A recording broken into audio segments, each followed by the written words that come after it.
Hello दोस्तों, नमस्ते, जय श्री राम। और हमारे तीनों बहनों के चैनल पर एक बहुत ही प्यारा चुटकुला नाच गीत जाएगा। और जितने ट्रक ड्राइवर लोग हैं, गाड़ी के ड्राइवर लोग हैं, आप लोग मत कोई ऑब्जेक्शन कीजिएगा, क्योंकि ये ड्राइवर के ऊपर गीत है। और तीनों बहन को प्यार दुलार दीजिएगा आप लोग। और तीनों बहन की जोड़ी कैसे लगी आप लोग जरूर बताइएगा एक बार कि हम तीनों दौरान जेठान की जोड़ी कैसी लगी। हेलो दोस्तों, नमस्ते, प्रणाम, जय श्री राम। तो दोस्तों, हमारे अपने यूट्यूब चैनल पर सभी दर्शकों का स्वागत करती हूँ। तो दोस्तों, एक छोटा सा नाच गीत लेकर आई हूँ। हम तीनों बहनों कैसा लगा कमेंट बॉक्स में जरूर बताना। दोस्तों, तो हमारे जितने ड्राइवर भाई होंगे आपसे हाथ जोड़कर विनती है कि इस गाने को दिल पे मत लीजिएगा।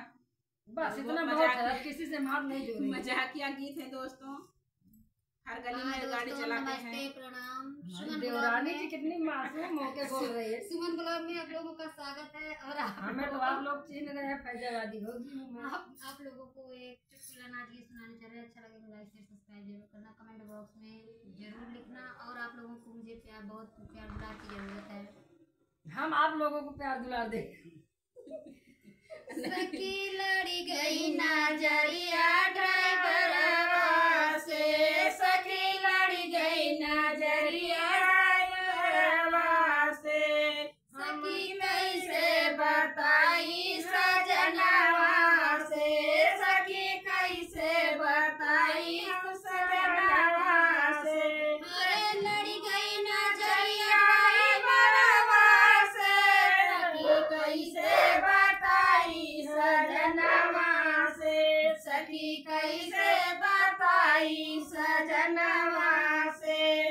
सास सुने पई है, ससुर सुने पई है, सास सुने पई है, ससुर सुने पई है। तो भैया बहुत कानी कर दे है घरवा से, सखी कैसे बताई सजनवा से, सखी कैसे बताई सजनवा से।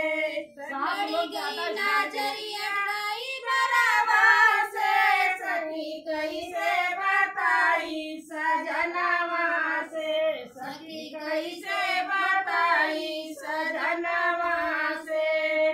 जेठ सुने पई है, जेठान सुने पई है, जेठ सुने पई है, जेठान सुने पई है। रानी सारी दया घरवा से, सखी कैसे बताई सजनवा से, सखी कैसे बताई सजनवा से। बोलिया बोली है समझाई नहीं से, सखी कैसे बताई सजनवा से, सखी कैसे बताई सजनवा से। अरे बोलिया बोलिया सजैया से, सखी कैसे बताई सजनवा से, सखी कैसे बताई सजनवा से। सवर सुनी पई है, देवान सुनी पई है, जवर सुनी पई है, ननद सुनी पई है, देवर सुनी पई है, ननद सुनी पई है। अरे बोलिया सुनाई दे है भोरवई से, सखी कैसे बताई सजनवा से, सखी कैसे बताई सजनवा से। अरे बोलिया सुनाई दे है भोरवई से, सखी कैसे बताई सजनवा से, सखी कैसे बताई सजनवा से। लड़ी गई नजरिया ड्राइवरवा से, सखी कैसे बताई सजनवा से, सखी कैसे बताई सजनवा से। आप लोग तो जरूर जानते हैं, अगर कहीं गलत औरत करती है तो मर्द से नहीं बताती है। उसी के माध्यम से गीत है।